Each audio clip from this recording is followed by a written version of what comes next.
മലയാളികൾക്ക് ഏറെ ഇഷ്ടപ്പെട്ട ഒരു നടിയാണ് മേഘ്ന വിൻസെന്റ്. സീരിയൽ താരമായ ഡിംപിൾ റോസിന്റെ സഹോദരനെയാണ് മേഘ്ന വിൻസെന്റ് വിവാഹം കഴിച്ചത്. അത്യധികം ആഘോഷപൂർവ്വം നടന്ന ആ ഒരു വിവാഹം വലിയ ചർച്ചയായിരുന്നു. പക്ഷേ വളരെ പെട്ടെന്ന് തന്നെയാണ് ഇരുവരും വിവാഹമോചിതരാവാൻ പോകുന്നു എന്ന് വാർത്തകൾ വന്നത്. വിവാഹത്തിന് ശേഷമാവട്ടെ സീരിയലുമായി വീണ്ടും ഇപ്പോൾ മേഘ്ന മുന്നോട്ട് പോവുകയാണ്. ഭർത്താവായ ഡോൺ ടോണി ആവട്ടെ ക്ലാരയെ വിവാഹം കഴിക്കുകയും ഇപ്പോൾ 2 മക്കളുടെ അച്ഛനുമാണ്. പലവട്ടം വിവാഹമോചനത്തെക്കുറിച്ച് ചോദിച്ചപ്പോഴൊക്കെ മേഘ്ന പ്രതികരിച്ചിട്ടുണ്ടെങ്കിലും മുൻ ഭർത്താവായ ഡോൺ ടോണി മൗനം പാലിക്കുകയായിരുന്നു. ഇപ്പോഴിതാ ആദ്യമായി ഈ ഒരു വിവാഹമോചനത്തിന്റെ കാരണങ്ങളൊക്കെ വെളിപ്പെടുത്തിക്കൊണ്ട് രംഗത്ത് വന്നിരിക്കുകയാണ്. യൂട്യൂബിൽ പങ്കുവച്ച വീഡിയോയിലൂടെ ഒരുപാട് ആരാധകർ ചോദിച്ച ചോദ്യത്തിനാണ് ഡോൺ മറുപടി നൽകിയിരിക്കുന്നത്. വിവാഹമോചനത്തിന്റെ യഥാർത്ഥ കാരണം എന്താണെന്ന് ഞാൻ മുഴുവനും വെളിപ്പെടുത്തുന്നില്ല. വലിയ ഭീകരമായിട്ടുള്ള കാര്യങ്ങളൊന്നുമല്ല.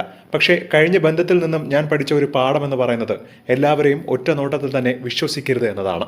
വേർപിരിഞ്ഞതിനു ശേഷം ആളെ ഇതുവരെ താൻ കണ്ടിട്ടില്ല. കാണാൻ ഞാൻ ശ്രമിക്കുകയോ അതുമാത്രമല്ല തനിക്ക് അങ്ങനെ ഒരു ആഗ്രഹമോ ഇല്ല. ജീവിതത്തിൽ താൻ ഒരുപാട് കാര്യങ്ങൾ പഠിക്കുകയായിരുന്നു. പക്ഷെ ആ ആളിനോട് തനിക്ക് വെറുപ്പോ ദേഷ്യമോ ഒന്നും തന്നെ ഇപ്പോഴില്ല. അത് കഴിഞ്ഞ കാര്യമാണ്. മാത്രമല്ല ഞാനിപ്പോൾ എൻ്റെ ഭാര്യയും മക്കളുമായി നല്ല രീതിയിൽ സന്തോഷത്തോടെ ജീവിക്കുകയാണ്.